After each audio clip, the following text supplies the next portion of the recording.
Arganissima, New York. Your exotic skin, hair, and beauty source, and your one-stop shop for all your natural and organic skin and hair care, featuring authentic organic Moroccan oil and prickly pear seed oil and much more. Bringing you only the best, straight from the source and proudly produced in the USA. So what are you waiting for? Shop today. Arganissima, New York. Your beauty is our duty.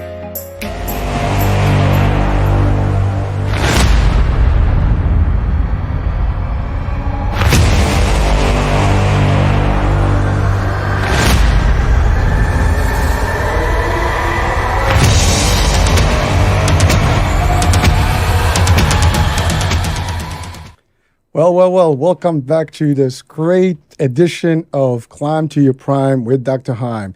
I announced it. We've talked about it a month and a half ago. This is a special day, really special. As you might remember, about a month and a half ago, we had our recurring show, and we had introduced the idea that Dr. Heim will be visiting us in New York, and he is here with his lovely wife, Dr. Caroline Heim. And this is, again, a special edition because we are doing a book launch. And we're going to talk about that book and the content. And it is an important topic. Everybody has a relationship somehow, somewhere. And relationship can be difficult, can be painful. And we want them to work. And today, we're going to talk to the experts about their study and their book and how this book can make a difference in relationships building, relationship maintenance, and all of the above. So without any further ado, first things first, welcome to the show. Thank you very much, Hurricane. It's so great to be here in New York City. It certainly is. Thank you. Well, listen, I am honored to have you in my presence physically. I mean, we've been doing this, 2.5 years? And literally we've been doing the future and the present kind of concept because I'm usually doing this at night. It's the past for them. It's the future there. And we always have the discussion about how's the future. We can't do that today. We can't do that today because we're in the present together. That's right. All right. Well, listen. So resilient relationships. That's two big words. I mean, relationships I introduced, but resilience. Before we get into that, let's talk about the concept of relationships. I mean, everybody has one. I don't care with your parents, with your kids, with your friends, your colleagues, but most importantly, with your intimate, friends or whatever you want to call them these days, there's a lot. So you can be married, you can be significant other, it can be anything. But so let's talk about relationships. So, Hurricane, a relationship basically is life. Life is lived in and through relationships. In a way, we can track how our life goes through our relationships. We start off in relationship with our parents. Then we have relationships with friends, school peers. Then we find a love relationship.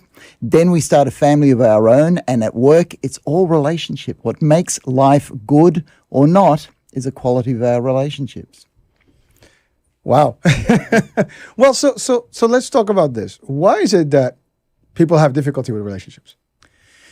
Yeah, there are a few things going on, Hurricane. Firstly, it's difficult in life anyway because we all want to be ourselves, yet we all want to be in relationships. So that's a tension right there. Can we be ourselves and in relationship? And that's always been a tension.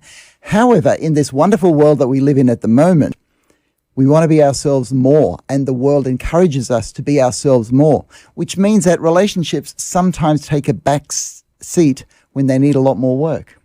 Especially in the world of hyper-individualism. In hyper-individualism, that's yes, right. When everyone has certain ideas about how they do life, how they want to live life, and then another person comes in the scene, and it's hard to manage and negotiate. Yeah, so I'll just look at that word hyper-individualism at the moment. Individualism, we know it means being ourselves. But hyper-individualism is being ourselves in overdrive, on steroids, all the time, which means that relationships tend to fail if we don't put a bit more work into them.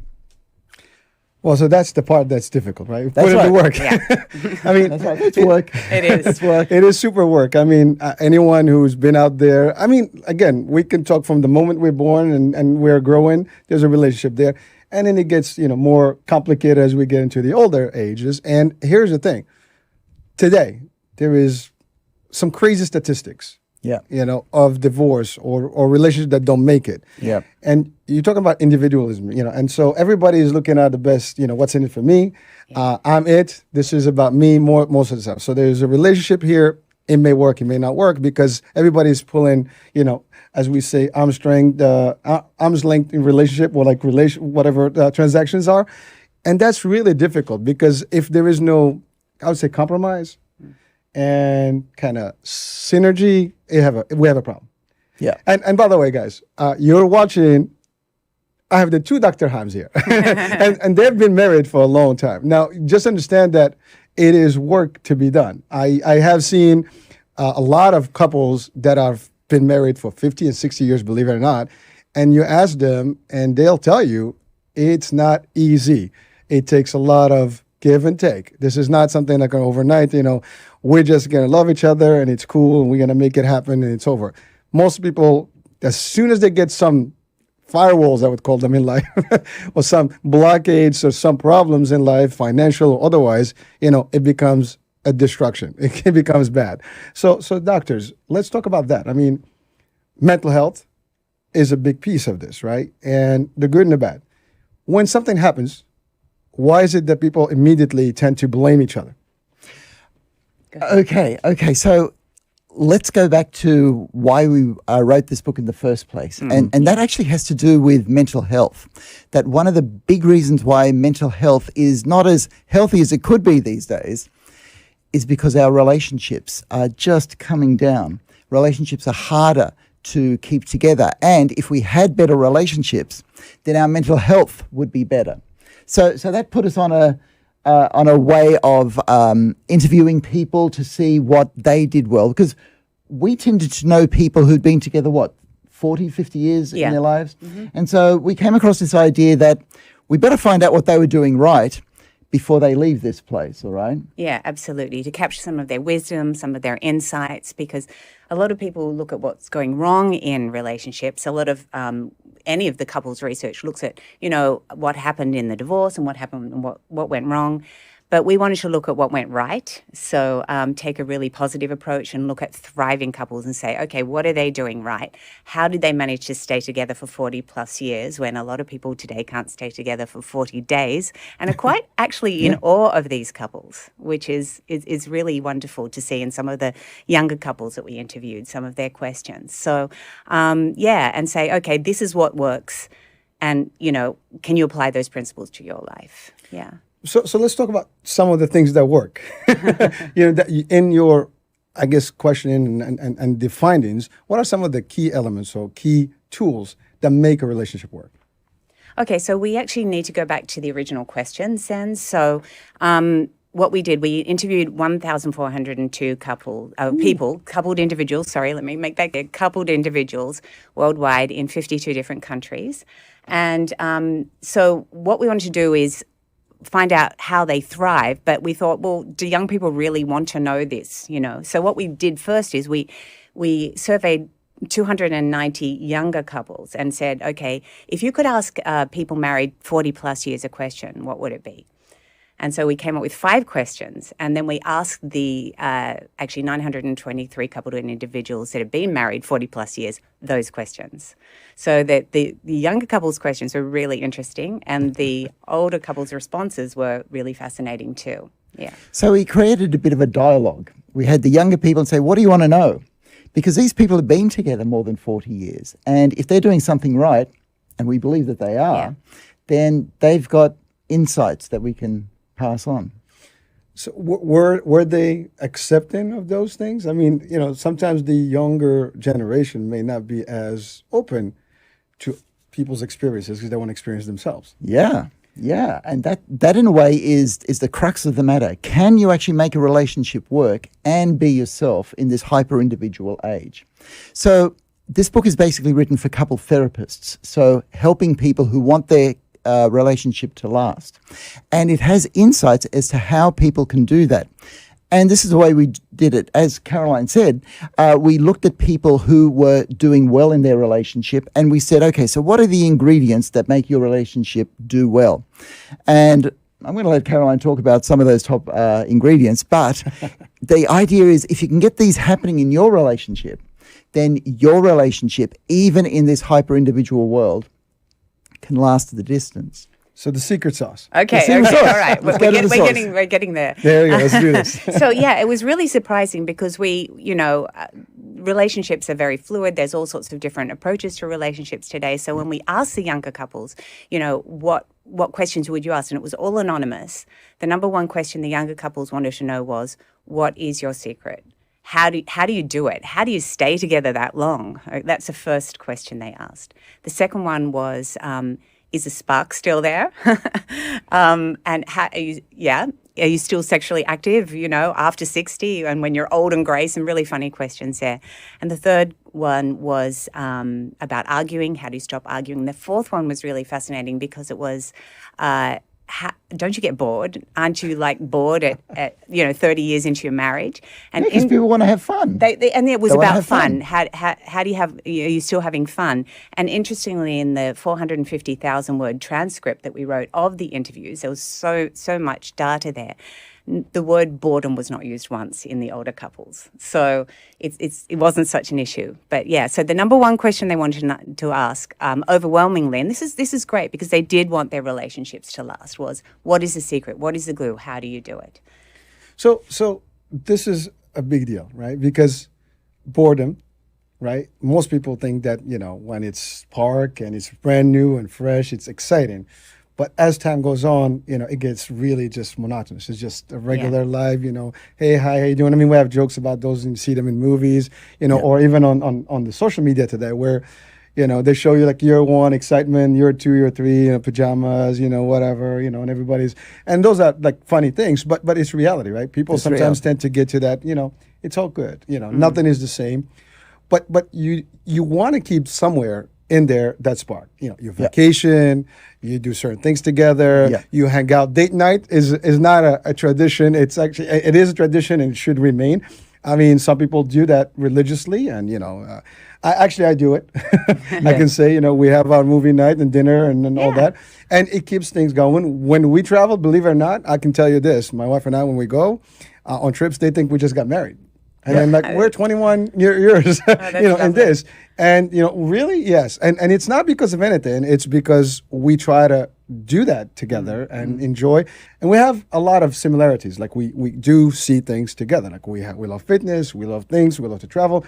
And that's some of the things. And so I think couples in general have to find, someone that's compatible to start with. I think one of the issues that I see happening is that people are not getting together for the right reasons, I guess.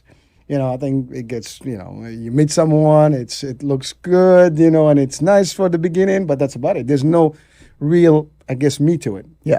And the rest is really fluff, and it gets really done before it starts. Yeah. So in sharing about your relationship, you're letting us know what goes right. You do the date night, you go on trips, and you look like a newly married couple. And that's actually why we looked at couples who were thriving, because in this cohort of people, more than 50% had divorced. Okay, so we decided to look at the people who were together to see what they were doing right. Because when you look at people who have broken apart, they have the same sort of stories. The arguing, and you know what? People who stay together, they argue too. Yes, as right? we found. Yeah, Sometimes right through the interviews, they argued. That was interesting. In fact, let's talk about Couples arguing. therapy. Let's talk Well, about it arguing. almost became that way in the interviews because we did 90 interviews worldwide. Yeah, because there's this perception out there that if you argue, there's something wrong in your relationship. But that's actually not what we found. What we found about arguing. Yeah. And I actually thought with that generation that, it was a no arguing. But yeah, so 10% of the couples argued regularly and still did. And as I said, 3 couples argued right the way through the interviews. And these were couples that had been married 50, 60, even 70 years. Okay. Nice. So, the longest married couple was married from Bulgaria, actually, 73 years, which is such a privilege to interview them. He was 100. Wow, God bless. Yeah. Yeah. So, and so that's 10% argued regularly, and a 10% never argued, not one argument in their whole marriage. And then everyone sort of else was in between. But 84% of the couples said that they actually argued. Yeah, and I just got to emphasize that, because the take-home message is there's no right or wrong rule. Yeah. There's no rule that says arguing is good or bad. There's no rule that says that you've got to not argue. It works differently for different people. And that was actually one of the big take-home messages, that if you want your relationship to last, be yourself and find a way to work it yourself. Well, listen, by the way, I want to, just a disclaimer. We do argue. Just for those people that are just watching right now, it's not always peachy, folks. And and I agree that there are times where we don't see eye to eye. We don't have the same decision or whatever we are trying to plan. Maybe we have a difference of opinion, and we agree to disagree sometimes. But that's part of it. It's the idea is like, well, when to also give up or give in. Those are some tools that I use. We heard the expression "happy wife, happy life." I think the other way works as well. but that's the whole concept. Sometimes you gotta give in and okay, whatever. Maybe next time. You don't always win. That's the other thing. I think when we have that, it's all about me, and I always have to have the upper. The final decision or the final word. It becomes a problem. I think that's really sometimes where it gets very hairy. Yeah, very, very much so. Actually, it's interesting because all of the couples had different techniques, and we took some of their techniques and put them in the book, combined with Christian's 20 years of psychiatry experience to form techniques for couple therapists to use. But there was a lovely couple from Zimbabwe.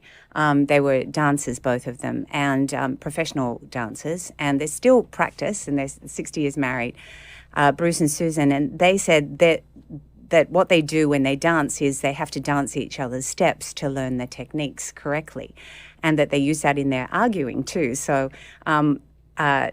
they stop and they say, okay, what's your point of view? And started seeing it from the other person's point of view, and they actually dance each other's arguments, I guess, or point of views. And so that became one of the techniques that we use. Yeah. So that arguing isn't two people against each other, but it's a emotionally charged conversation to show that you're passionate about something, but you also want to understand the other person's point of view. So I just had literally a show about a week ago or 2 weeks ago, and it was similar in a discussion about relationships. And part of the discussion was about operating as a business entity, as a couple. Is that even a thing? Because the way, and I liked some of the stuff that we had in that discussion is because we had the concept of you cannot do 50-50 because that's the thing. It's really 100%. Yeah. So did you find, by the way, you mentioned a couple of things. You mentioned different couples from different parts of the world and definitely different cultures. Yeah. So let's talk about the concept of meeting in the middle, or like having like a full concept of 100% or beyond. And then also talking about the diversity in cultures, and does that also have a difference in the relationship? Because sometimes maybe culturally, religiously, there is some rules that people apply versus in some more open, I guess, cultures where there is none of those restrictions or taboos. Yeah. Yeah. Okay. So the idea of being a team. All right, so teamwork came in at number 9 of our top 17 things to bring people together. Teamwork. But the idea of teamwork is a little bit different than in a business, because in a business, the aim is to make money and to keep the business going. So in a relationship, the idea is to keep the relationship going, because you both win if the relationship keeps going, but you both lose if it falls down. So the idea is, how can we make sure that we're doing things to take care of the relationship? And I suppose it's a bit like saying taking care of the business itself. But the dynamic is a lot more caring. There's that feeling of what's called attachment underneath. So that when you're together with somebody for such a long time, you actually are attached to them in such a deep way that you can't even express. And as a couple therapist, what I found is rarely do people split because they don't love each other anymore. What actually happens is they love each other, but they've gone through so many problems and there's been so much hurt that they don't know how to get past all of that. But the love, it's still there. Yeah. Yeah, and that's one of the many couples said that the adversity that they went through strengthens the commitment or strengthens the love. So many of them actually said that. Okay, now I've got to actually go on that point, because that's actually a very important one, because when you have a relationship that goes for a certain amount of time and then you get problems and you want to fall apart, some of the couples told us that, no, that's when you want to keep going, because that's when you're going to get to the goal. That's when you're going to find out that you can actually rely on each other, and that there's a much deeper relationship there and attachment than you actually realize. And it's only going through the hard stuff that you go, wow, you're actually on my side. And one of the couples actually said that they believe that the younger couples are being shortchanged because they're not going through the hard bits. They leave when it gets hard. They're not going through the hard bits to get to the gold at the end. Yeah. So that kind of sums up the number one thing that people said. Number one secret, which Yeah, we still haven't told you. We haven't told you. And I sort of thought that there might be a few people hanging out there, so I thought I'd get back to it. Yeah. But the number one secret was? Commitment. It is commitment. Now, but we've got to say what commitment is, because it sounds like, okay, commitment is saying that we're going to stay together forever, okay? But commitment is not a one-off I do sometime in the past. That's not commitment. Commitment is showing that you are available on a day-to-day basis, that I'm going to be there with you, I'm available to you, and you can communicate with me anytime you want. So commitment's a daily thing, not just a one-off in the past. It's the real presence. I mean, It's the you're real in presence. for the duration. Yes. Right? Well, that's right. I mean, but isn't that what the vows are about? You know, and everybody's committing to those words. You know, I mean, first they're words. I mean, it's really action speaks louder than words. So Yeah. you want to make sure that you get in there. But that's the thing. Adversity happens. Yeah. And are they willing to continue through those? Yeah. And I think that's really the big divider in terms of whether someone can make it, or sometimes they're just like, this is, as you said, they get to a point it's just too much. And the love is there, but it's not enough. Yeah. You know? And that's the question now, love. Yeah. How important is that? I mean, I know it sounds very important because because a lot of, I guess when someone is new and they really enjoy that their partners, they're so excited about it. That's what we refer to as love. Yeah. But is that really what it is? From a psychiatry perspective. Okay, so love was secret ingredient number 7, all right? Wow. But but we had to go into a definition of what love actually is. And quite frankly, scientifically, we've got ideas, all right? And this brings up your idea of culture, because love actually looks different in different cultures. Love expressed in Japan is very different to love expressed in New York City, which is very different to love expressed in Zimbabwe. Yeah. But underlying love is this idea of attachment, that at a very biological level, we need each other, that we feel each other's presence, and that we naturally want to bond with people who are close to each other. So how that gets expressed in each different culture is a cultural thing. But that underlying attachment is this bond that happens simply because we are social creatures, we need each other, and we want to be with each other. And here's the thing, we want to be with each other even if it hurts. That's where it's difficult. That's difficult. That's right. People don't want to get, pain, and I think that's when Yeah, it gets. that's the whole thing. But then doctors, there's the concept of selecting the right partner.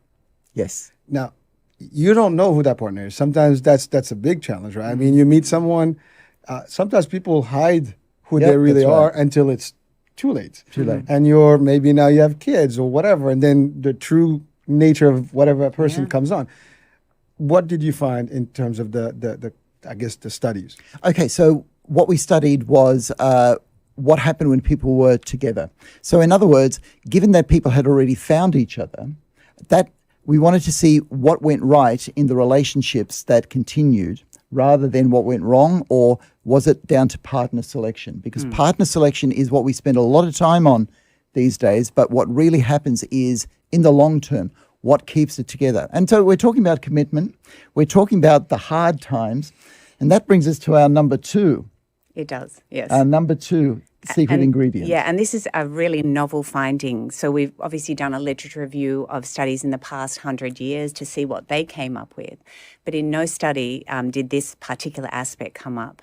So it's something maybe part of the 21st century zeitgeist for this generation.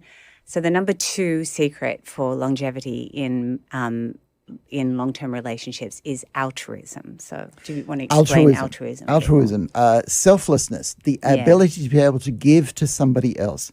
And altruism basically preserves the relationship. We actually are selfish, and we've got to be selfish to preserve our individuality, right? Otherwise, you don't have the individuals in a relationship. But without altruism, you don't have a relationship.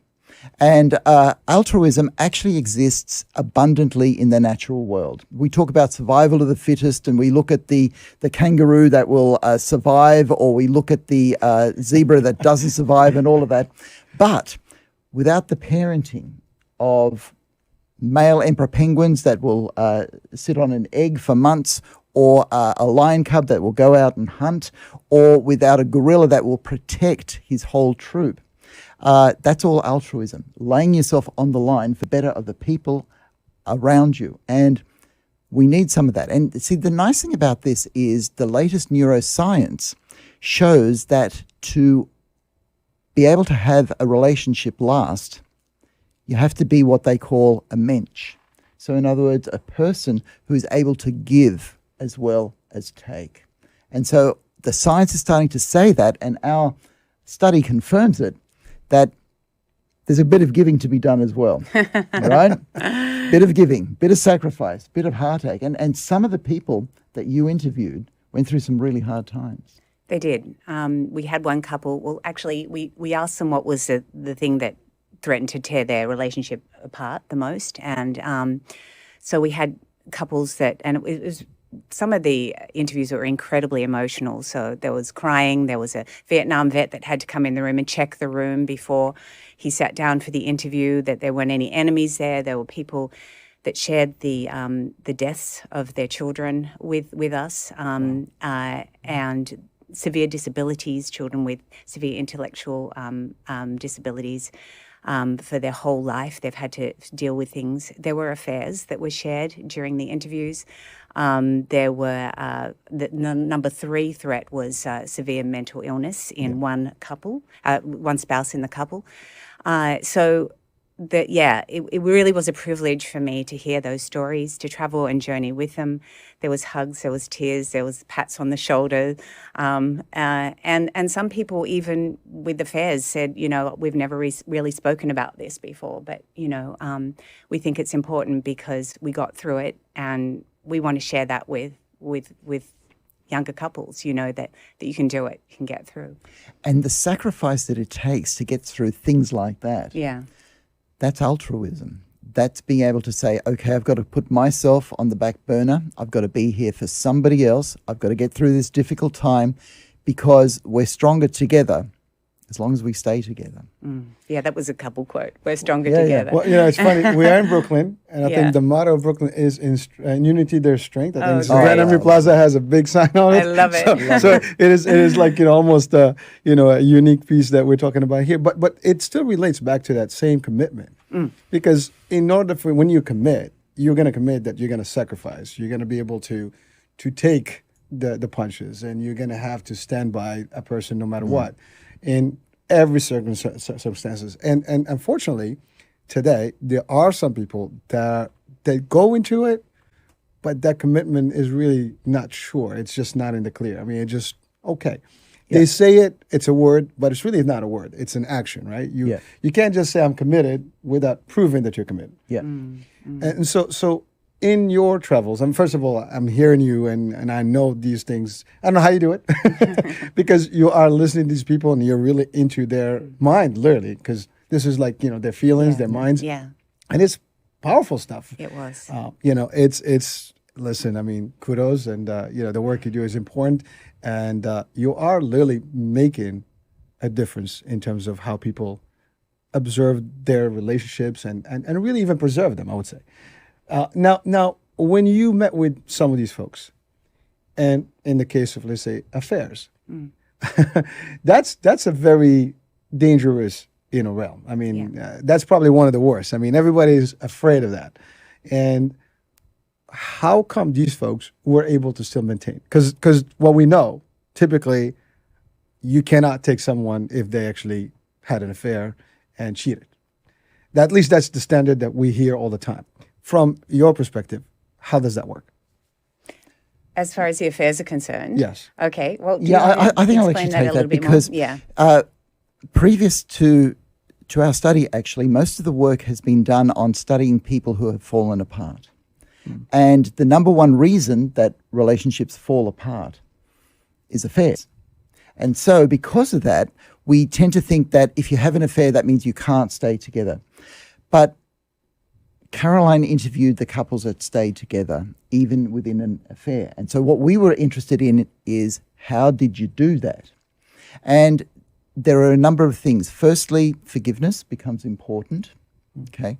But then also growing together. And we had one couple that actually told us that they are closer together after the affair, but also working through it. Not that I'm telling people to go out and have affairs to get closer, all right?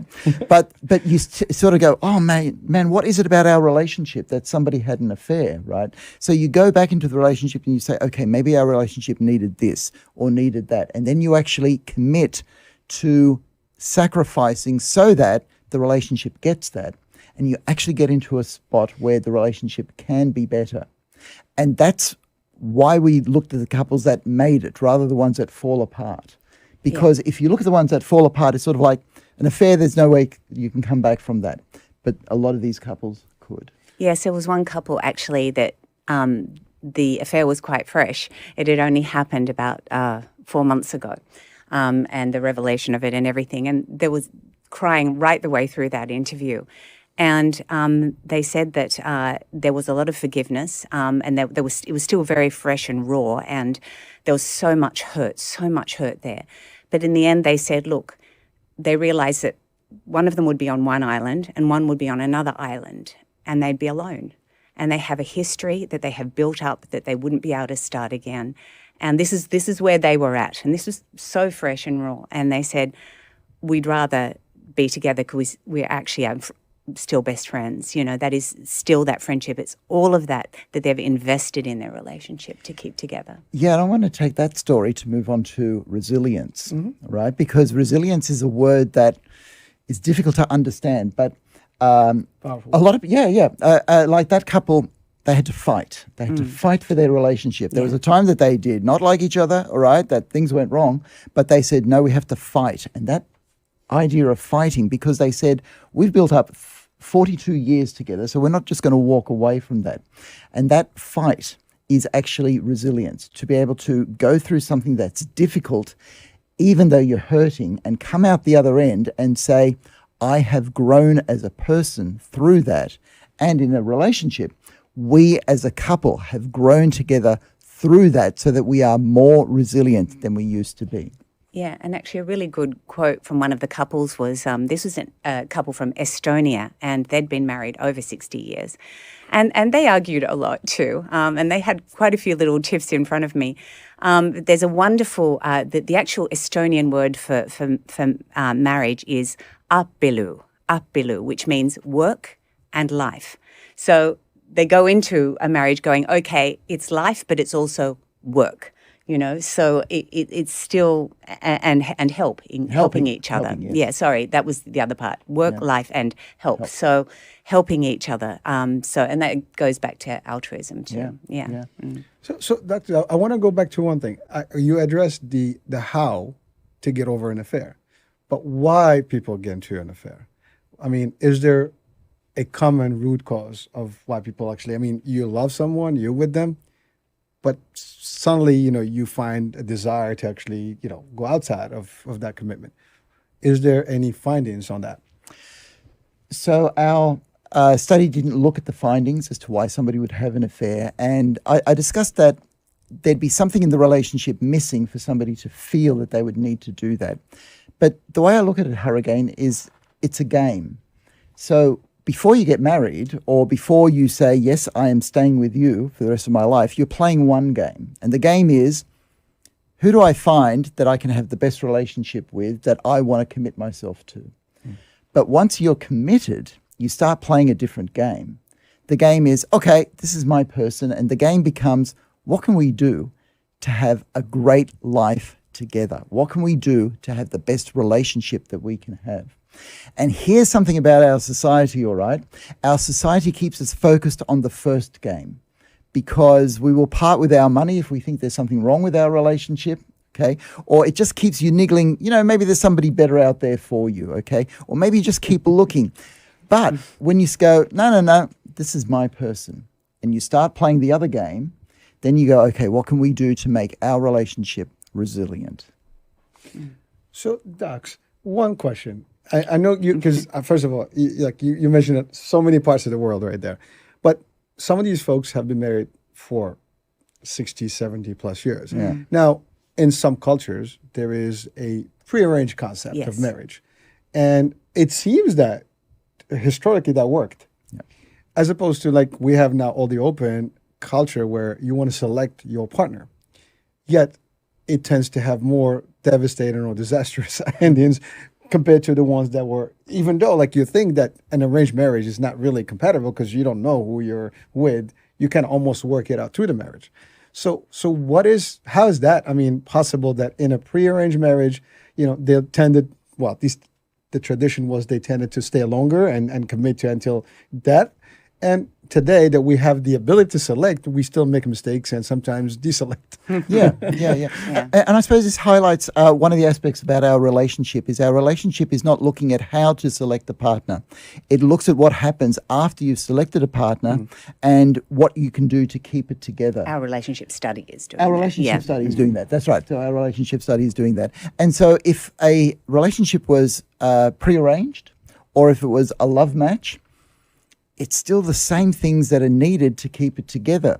Commitment, altruism, shared values, good communication, give and take, all of those sort of things are needed no matter how you got together. They're the stuff that you need to make the relationship resilient. Go into the ingredients. Yeah. So there we go. So we've got commitment, number one, and then we've got altruism, number two. And number three is shared values. Shared values. And that's quite a novel finding too, actually, because a lot of the couples said that they forged their values together, or some of them even said, we've got really opposite personalities, but we've got the same values, and that was their glue. And really, Christian and I have opposite personalities in so many ways, but shared values is our glue in many ways too. So keeping those values, because they're the things that's the river that's underneath that keeps people going. Yeah, and you asked about different cultures. And so we had quite a few couples that were cross-cultural marriages. Yes. And that's always interesting. Yeah. And it does become more difficult, right? It's like you're in the Olympic Games. If you're doing the double synchronized dive, you get more points if you do a more difficult dive. So people who are in cross-cultural relationships perhaps are doing a more difficult dive. But it is actually shared values that becomes the glue in the relationship for a lot of cross-cultural marriages and relationships. That's a difficult one, but certainly when you accept the concept that you are marrying into a different culture or you already accepting that fact. So therefore you're willing to make the leap. And sometimes you find the two parties almost learning about the other culture to actually make it work. And again, it's that commitment to make it work, and you do whatever it's necessary to do it. Yeah. But to your point, that's more difficult, yet the results are not they're good. They're working. Yeah, they're they are. And what you articulated just there, Hurricane, sort of encapsulates the difference. If you marry somebody that's in your street, okay, the values are going to be so much the same that you don't have as many challenges, all right? So maybe there's more harmony there. But if you marry somebody that's from halfway across the world, you may have to learn a new language. You may have to learn new customs. Food. But the result is something quite enriching. Right. And so you can sort of say, oh, wow, wonderful result. But a lot of work goes into it. That also goes, you can extrapolate that into opposite personalities too, because there's such a big difference there. And interestingly, that was one of the glues, opposite personalities. I don't remember, it was like 12 or something. No, it was number 15. But that was, they were actually saying that was a strength in their relationship, because they had to work harder, yes, but they went deeper and they learned so much. Their lives were really enriched by that. And because the book actually cites over 900 scientific studies in it too. And some of the studies, the most recent studies coming out, is saying that opposite personalities are actually quite good and can actually strengthen commitment Well, too. it's the yin and the yang, right? You got to complement each other. Yeah, but that always works. That's right. But if you look at the couples that divorce, then a lot of couples will say, "Oh, we divorced because we have incompatible personalities because we were too different," and that's why we did our study on the couples that stayed together. And we had couples saying, "Yep, we're together because we're opposite personalities, and we learn from each other, and we can use this person's strengths and that person's strengths." So it's not a rule that this is what you have to have or this is what you don't have. Choice becomes really important. I'm sorry, I'm just laughing because, I thought about my wife. Whenever we're together, I'm the mouthpiece. She puts me to talk. So that's my strength. That's right. Yeah. So everybody's got their own way. But identifying those differences, I think that can make a difference. But so a question that I'm not sure if it was found in your studies and definitely in the book. Now, relationships, two people are great. They can make it work. But then sometimes you have influences from their families. Or their best friends. I mean, I think a lot of it is like if you listen to the voices, right? That's usually sometimes you can have a great, what are you doing with her? What are you doing with him? Yeah. And then all the parents, getting involved in the decisions. Yeah. Now you have kids. Everybody wants to actually raise the kids with you. Yeah. So what was the finding in terms of those elements I just mentioned? Okay, so this is actually a good time to mention that the study was put into context of pressures. So the pressures of today is hyper-individualism, mental illness, but also social isolation. And there are a lot of families that, because of conflict within the family, like, I don't like the person that you married, I don't like the person that you're with at the moment, they see less of each other. And so we're getting a lot more isolated. And what the science shows is that we're actually very susceptible to what people around us think. So if you have a parent or a sibling that doesn't agree with your love choice, that's going to be a pressure. It's going to be a big pressure. And you need to... Well, You're laughing about that one. I know. We have it too. But it was really extreme in some cases because in-law interference was number 5 threat to the relationship. So we actually had one couple where the father and the father-in-law threatened to lie down on the runway if this couple moved overseas away from their home to stop them going. There was there was so much pressure in some of the couples. One couple, actually, Olga and Raul from Paraguay, there was 120 people invited to the wedding. 28 showed up because they didn't like the wife that the husband was marrying. So, and they're still waiting for this couple to divorce. So there is so much pressure in certain couples from in-laws. It was just really mind-blowing to hear the pressure that they were under. But what they did is, it was the you and me against the world sort of attitude that they took. That's right. See, you and me against the world. And this is the resilient relationship. They said, no, they're not going to break us. We're going to stay together. We're going to work as a team. And they did. And so they're still together after 50 years, Hurricane. Well, I mean, I want to, it's a true story. My parents, they did not want my mother's family, my father's family, they didn't want my mother. and for years they were literally a little bit not happy about that, but they still married about 50 plus years. So Great. But it was a challenge in the beginning. I remember when I was a kid, it was always like, them versus them and us and as a kid you're in between. I think that's another thing that sometimes you have children. They're also like almost like ripped apart between those currents, and everybody's pulling their way, and it's difficult. So financials, was that any level where the financials are kind of very drastic for people's relationships? Well, that's really interesting. It was one of the threats, but it was very low. It was like number 10 or something. Really?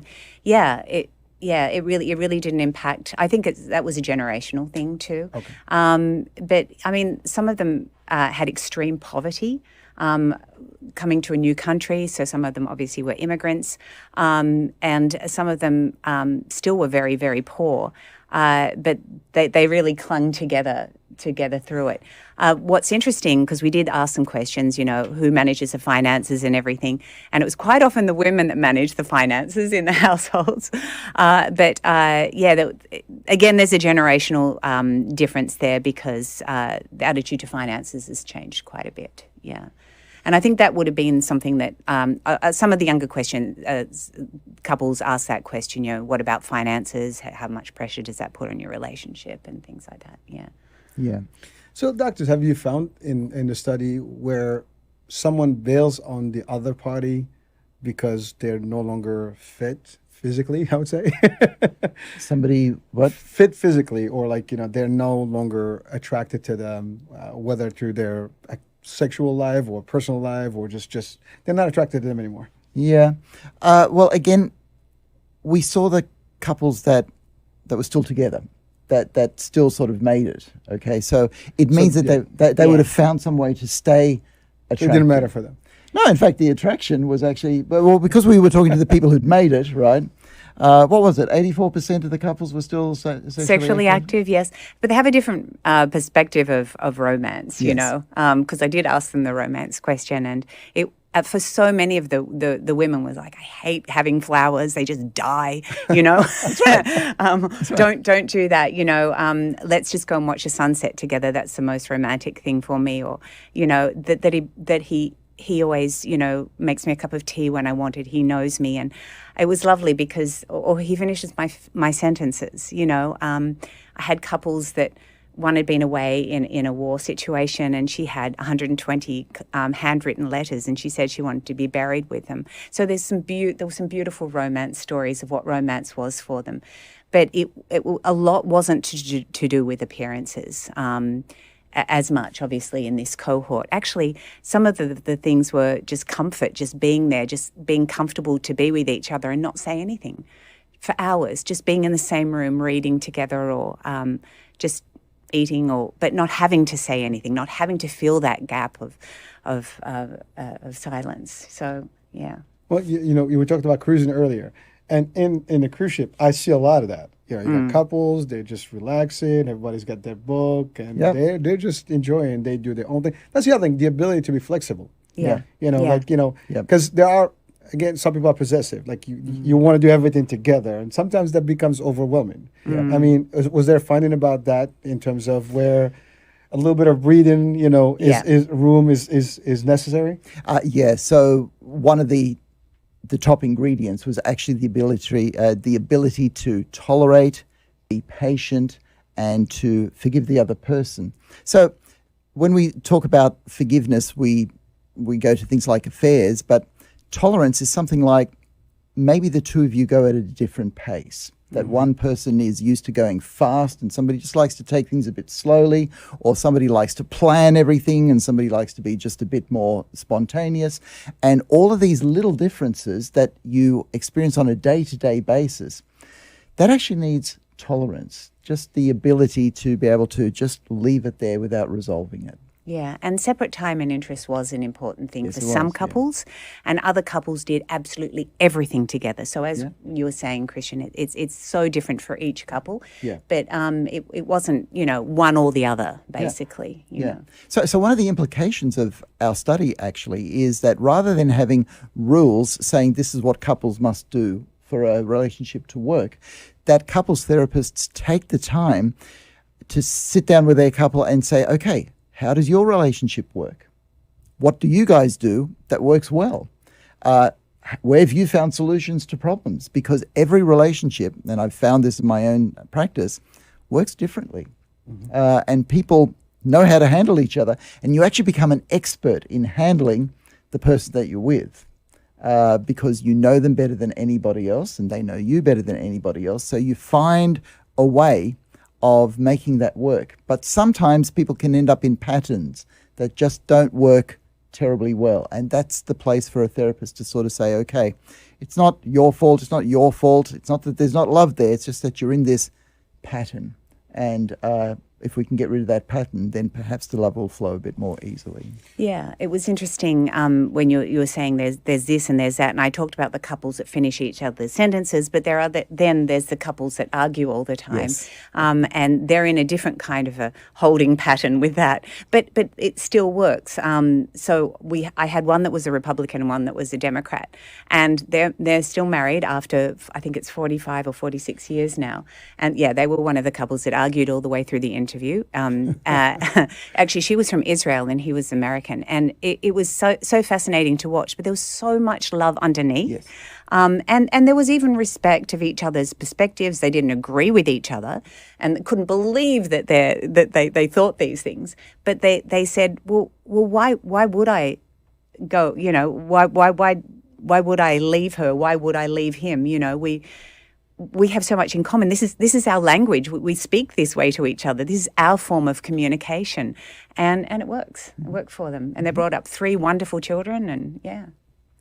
So the book itself is for, I guess, therapists to help primarily, but it could also be for individuals to actually really get the values from the experiences and the interviews Yes. and all these nuggets that you discovered.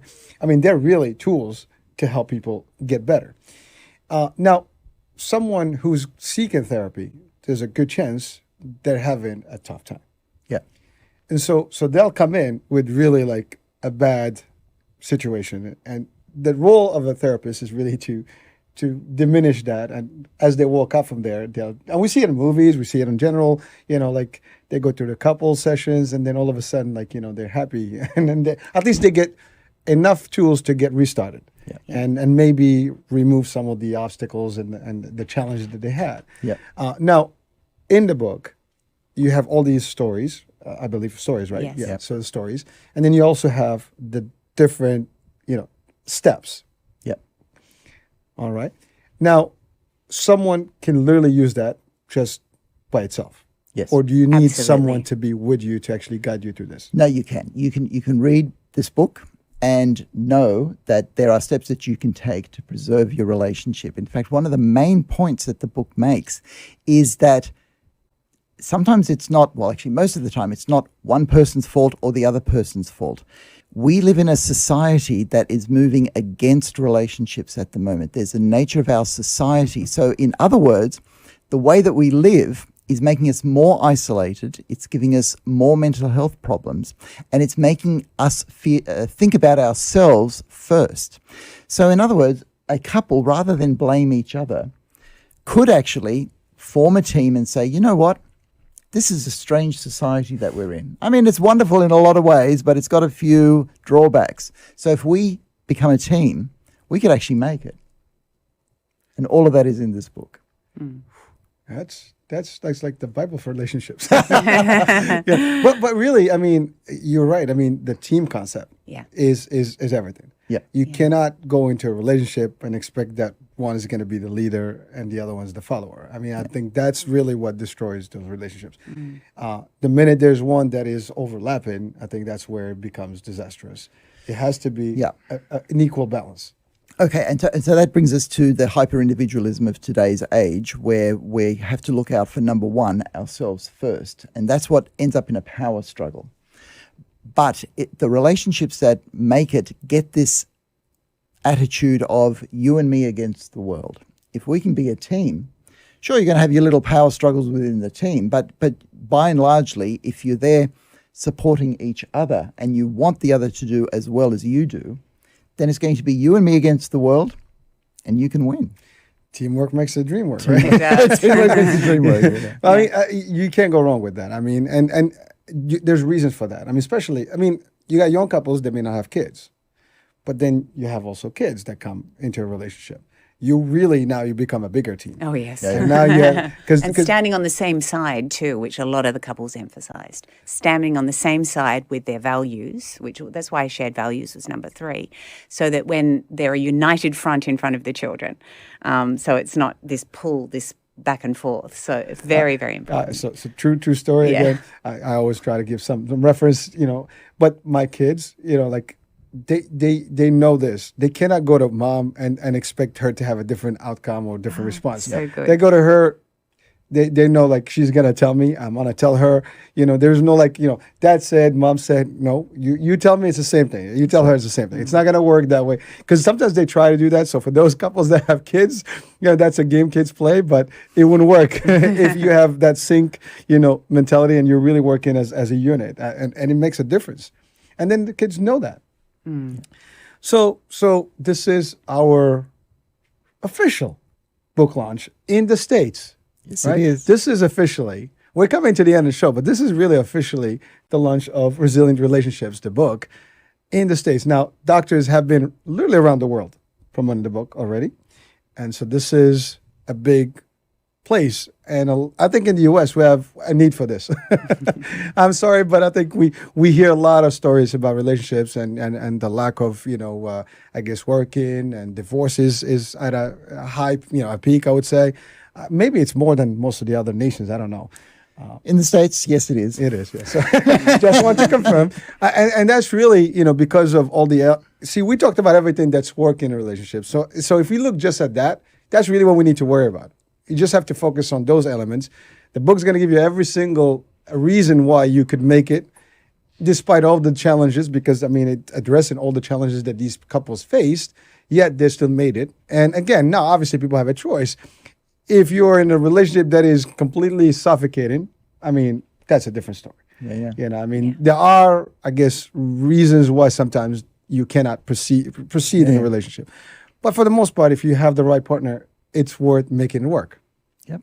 We say it's the most selfish thing you can do to be in a long-term relationship. There it is. Yeah, and to take care of it. Yeah. Because when you're in a long-term relationship, this is what the science says, you've got better physical health, you've got a better emotional health, you've got better relational health. It protects you against unhappiness, against depression, against anxiety, against addictions, and mainly against suicide, particularly for men. Ooh. So there's not a pill that can do all of this for you. But it's a lot of work, all right? Well, It takes a bit of effort. Yeah, it does. a lot of effort. But doctors, you mentioned suicide. Yeah, I did. Okay. We can spend another hour on that one. But so we have a few minutes. How close suicide is to relationships? The relevance of it or the challenge of it, it's real. Yes, it's very real, particularly for men. Men who are divorced or single are at 6 times the rate of suicide risk than a married male. 6 times, so that's huge. For women, it's not that big, but the thing is that together we're stronger. In fact, we're in a relationship where we're now getting red pill cultures and black pill cultures, which are basically a very nihilistic approach to life because people can't find relationships. And one of the things that grieves me as a psychiatrist is that people are missing the point of relationships and are not seeing their lives progress forward because they can't see themselves in these long-term relationships. And Hurricane, this is one of the reasons that we wrote this book, because we are the end of a generation that kind of knew how to do relationships, or there were a lot of people who did. Yeah, most definitely. And we wanted to capture how they did it, what it was. Now, I know that not every relationship's going to make it, and I know that not everybody wants a long-term relationship, but our study shows that overwhelmingly, young people do want their relationships to last. And so if that's what you want and you want to choose it, these are the ways to do it. Well, I think we've covered a lot of ground here. We have. Definitely. So folks, there will be a link to where the book is available, and there's also a discount code for that. So please do check out my links, and hopefully you'll be able to get your copy. I personally recommend it. I think it's there for a reason, and they did a lot of work to help people. If you think that there's a need for it, or you know someone who needs it, I think that's just as appropriate. It could be a good gift. You never know who needs it, and it's going to make a difference. And probably they're going to thank you for it. So any last, words of wisdom today, in this particular show? There are a lot of people who have had long-term relationships that would like their children and their grandchildren to have long-term relationships as well. Don't blame each other. We're in a culture that's working against relationships. But as Caroline said, the most selfish thing that 2 people can do is take care of their long-term relationship. Caroline? That's it. I think that's the one. It's tough. Some of the couples I interviewed told me they'd been to hell and back again, but they made it. They committed to each other and they stuck at it. Stickability. Yes, stickability. If I you're like going that. through hell, keep going. 'Cause The you don't wanna gold is stay there, That's and the right. gold is there, and you go through the tough bits, and it actually makes you stronger together. Yeah. Quick question. How long have you been together? You know the maths. I'm useless at this. I've forgotten. 30-something. Okay, we're coming up to 33 years. There we go. 33. I There should you do go, it. folks. I mean, here's an example, right? It's working. It works. And I'm sure it's not always peachy, but they No. make it work. We make it work. We make it work. All right. Well, so doctors, it's a true honor, a pleasure as always. This is more than I banked for. I mean, I'm so excited about having you here in person. I do want to give a shout out to our studio here. This is Brooklyn Podcasting Studio with Josh, behind the scenes doing the magic. Thank you, Josh. Thank you, Josh. And yeah. Hurricane, thank you very much. It's just been a pleasure working with you in person for the first time in 2.5 years. And Yeah. it's wonderful for us to be here. Yeah. I think we got to do more. Maybe next time I'll go to the land down under. You can come to That's right. Australia and That would be visit nice. us. That's right. Lovely. All right, folks. Well, this is the end of the show. Hope you've enjoyed it. There's a lot of good stuff here. Definitely, again, it is a book launch, and we want to get this in front of you as much as possible. As many of you that can take advantage of this, please do. And that's it. So I'm Hurricane H. We'll be talking to doctors, I would say, in the next month. At the end, usually it's the end of the last Friday of every month. That's where we do the show. They'll be back home, and then we'll resume our standard show. Bye for now.